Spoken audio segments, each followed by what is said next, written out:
Hi, I'm Chris Sell. Welcome to my garden here in Brooklyn. I'm an English chef and I wanted to open a restaurant in New York, so I opened the ChipShop. We've won awards for our British comfort food and fish and chips, but 9 years ago we fried the first Twinkie and everything changed. We became famous for frying everything: Mars bars, Snickers, pizza, macaroni and cheese, haggis, a plastic George Bush doll, hot dogs, cheeseburgers, even Spam. We have a blast frying all this crazy stuff. But there's so much more to English food than that. We're talking 1,500 years of culinary tradition and nobody knows about it. No foies, no foams. This is good, basic, simple food, carefully prepared with fresh ingredients. This is real food. I'm Chris Sell and I'm the Brit in the kitchen.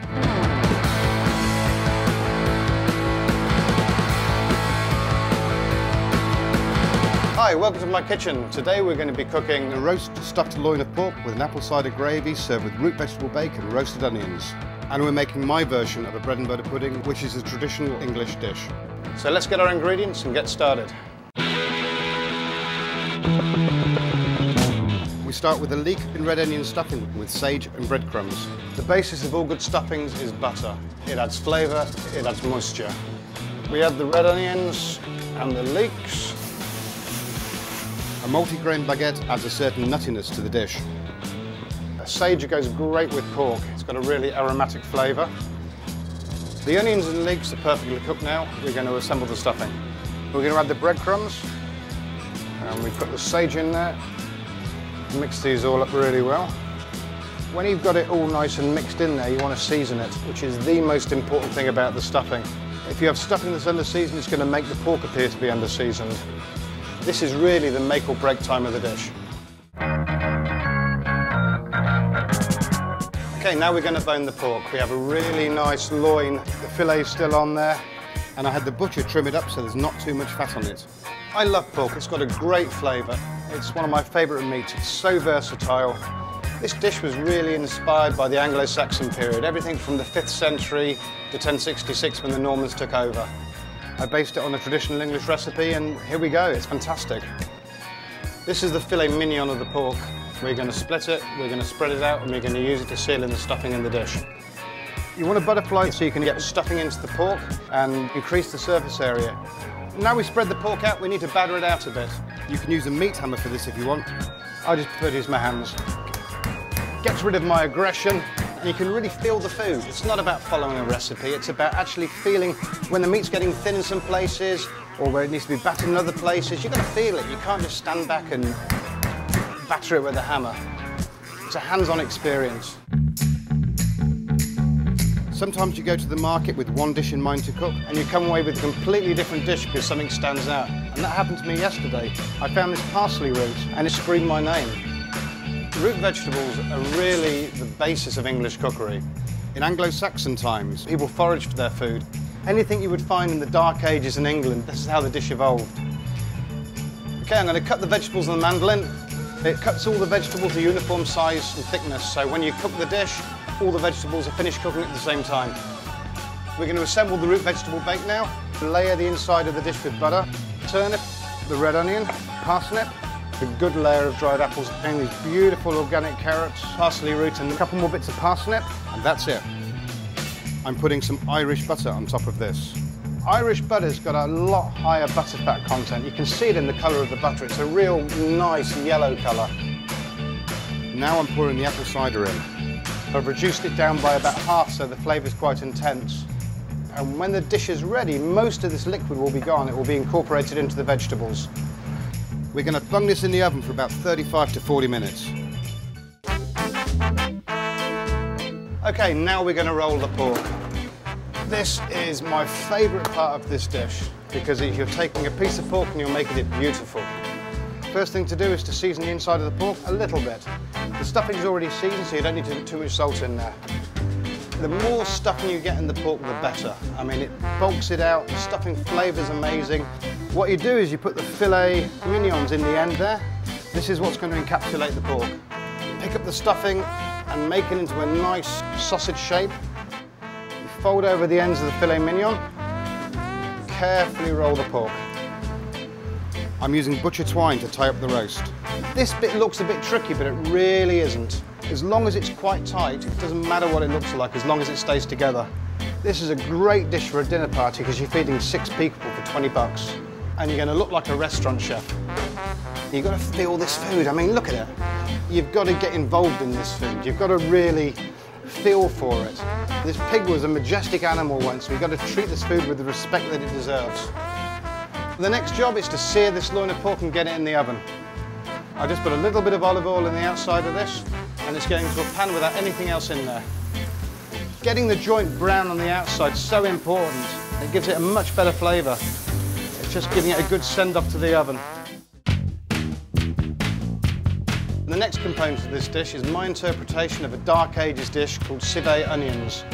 These pearl onions, you want to get a nice caramelisation on them. The flavour with the pork is amazing. When you bite into them, it's like a little flavour explosion in your mouth. We're ready to cook the onions. We're going to start them with a little bit of olive oil in the pan and give them a bit of colour.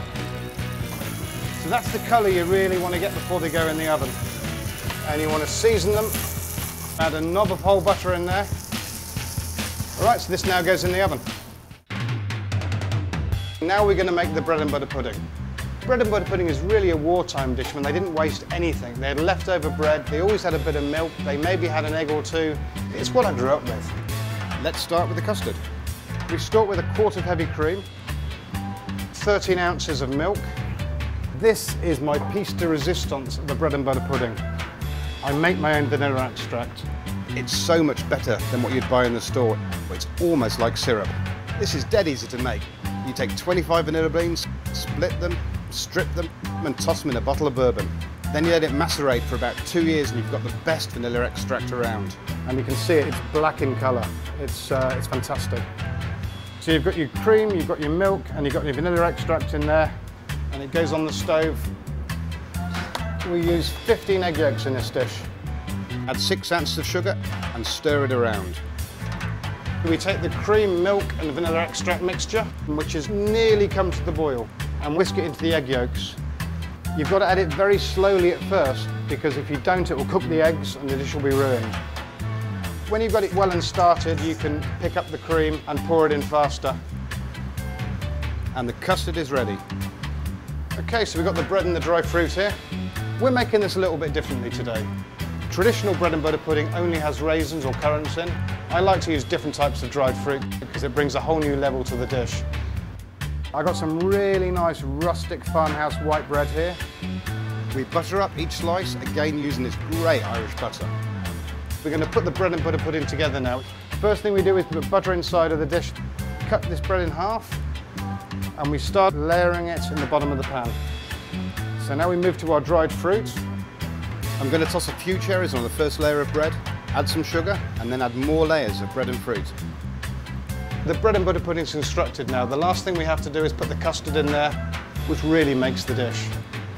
You want all the bread to be soaked all the way through. I'm going to sprinkle a bit more sugar over the top of that. And now it's ready to go in the oven for 30 minutes. Hey, the pork's ready now. Doesn't that look great? And the vegetable bake is ready as well, and it smells amazing. These are nearly ready, beautiful. This needs to sit and rest for a little bit, and we're going to make the gravy in the pan. We pour in the apple juice. Deglaze the pan by scraping the bottom with a spatula and let it reduce by about half. It's time to plate the meal up.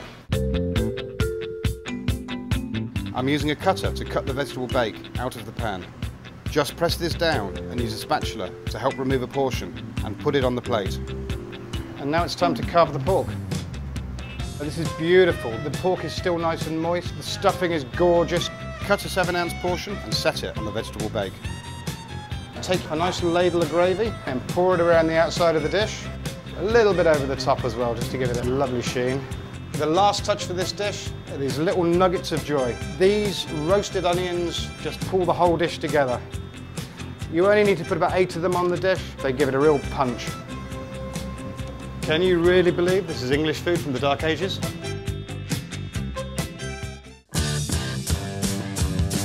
We got the bread and butter pudding out of the oven.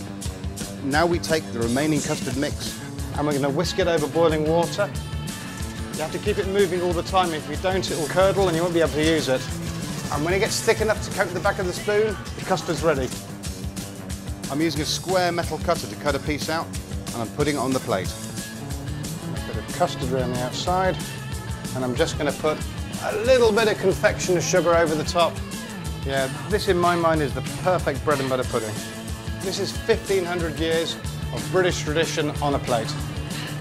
This is Chris L signing off. Remember, give British food a chance. Cheers.